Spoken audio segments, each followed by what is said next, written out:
നമസ്കാരം. ജ്യോതിശാസ്ത്ര പങ്ക്തിയിലേക്ക് പ്രിയമുള്ള എല്ലാ പ്രേക്ഷകർക്കും ഹൃദ്യമായ സ്വാഗതം. നമ്മൾ ഇന്ന് ജ്യോതിശാസ്ത്രത്തിലെ ചില പ്രത്യേകമായ വസ്തുതകളാണ് പറയാൻ പോകുന്നത്. നക്ഷത്ര ജ്യോതിഷം അഥവാ സ്റ്റെല്ലാർ അസ്ട്രോളജിയുടെ വിവിധ വശങ്ങളാണ് നാം ഇവിടെ പറയാനായിട്ട് പോകുന്നത്. അശ്വതി മുതൽ രേവതി വരെയുള്ള 27 നാളുകാരുടെ പൊതുവായിട്ടുള്ള ഓരോരോ കാലഘട്ടങ്ങൾ എപ്രകാരമായിരിക്കാം, സാമാന്യമായിട്ടുള്ള അവസ്ഥകൾ ഓരോ സന്ദർഭങ്ങളിലും എങ്ങനെയൊക്കെ വന്നു ചേരാം തുടങ്ങിയ വിവിധങ്ങളായ വിഷയങ്ങൾ, അതാണ് നമ്മൾ ഇന്ന് പറയുന്നത്. നമ്മൾ 27 നാളുകളാണ് നക്ഷത്ര ജ്യോതിഷത്തിൽ ഉള്ളത്.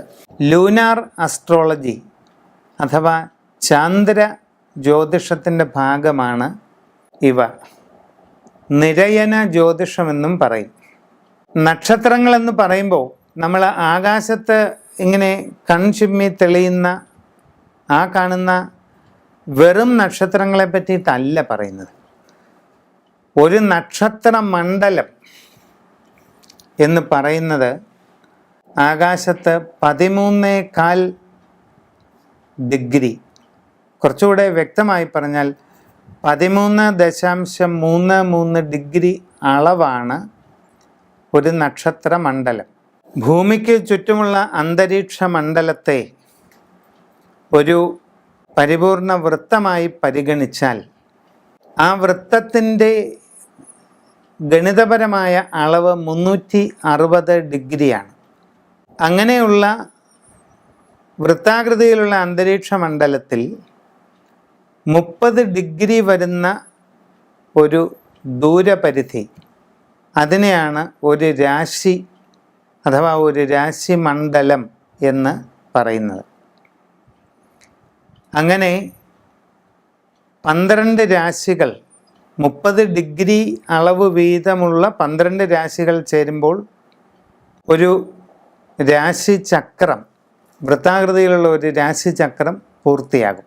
ഇത് കൂടാതെ 360 ഡിഗ്രി അളവുള്ള രാശി വൃത്തത്തെ 27 ചെറിയ ഭാഗങ്ങളായിട്ട് വിഭജിച്ചാൽ ആ ഓരോ ഭാഗവും 13.33 അളവുള്ള ഒരു മേഖലയായിട്ട് വരും. ആ ഒരു മേഖലയാണ് ഒരു നക്ഷത്ര മണ്ഡലം.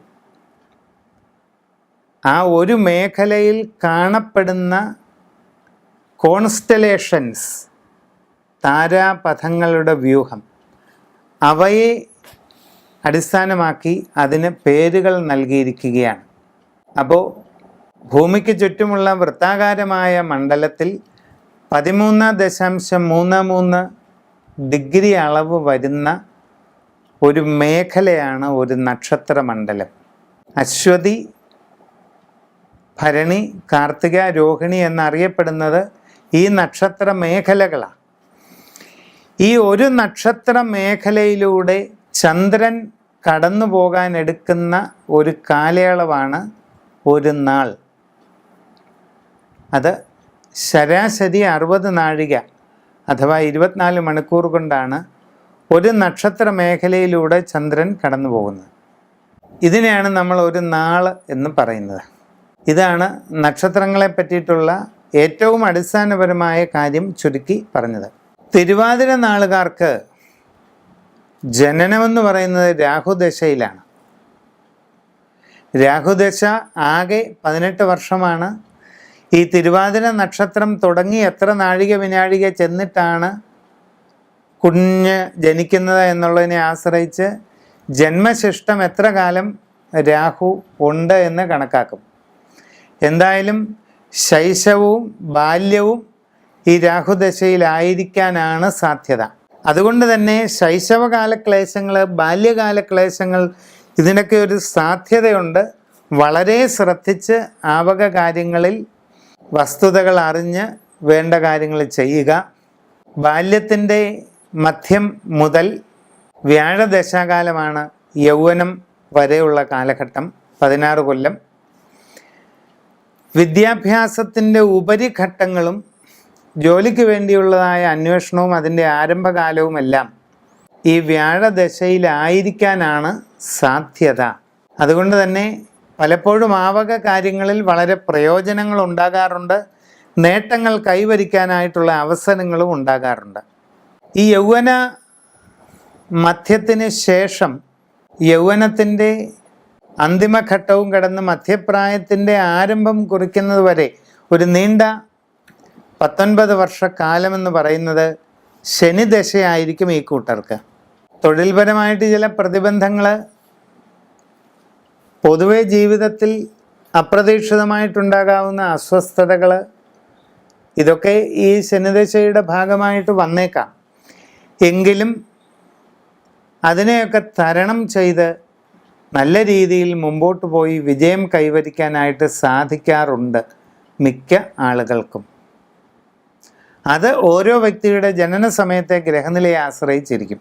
മധ്യപ്രായത്തിൻ്റെ ആരംഭഘട്ടത്തിലാണ് ഈ ശനിദശാകാലം തീർന്ന് ബുധൻ വന്നു ചേരുന്നത്. തുടർന്ന് അങ്ങോട്ട് മധ്യപ്രായം കഴിയുന്നത് വരെ 17 വർഷക്കാലം നീണ്ടു നിൽക്കുന്ന ഈ ബുധദശ വളരെ ഗുണം ചെയ്യാറുണ്ട്.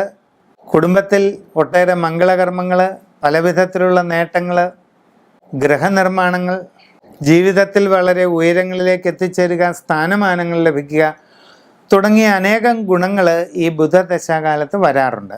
ഈ തിരുവാതിര നാളുകാരുടെ ജന്മനക്ഷത്രക്കല്ലെന്ന് പറയുന്നത് ഗോമേദകം ആണ്. ദശാകാലം അനുസരിച്ചും കല്ലുകൾ മാറി മാറി ഇടാം. എന്തായാലും അവരവരുടെ ജനന സമയമനുസരിച്ചുള്ള ഗ്രഹനില കണക്കാക്കി അതിൻ പ്രകാരം കാര്യങ്ങൾ അറിഞ്ഞ് മുമ്പോട്ട് പോകേണ്ടതാണ്.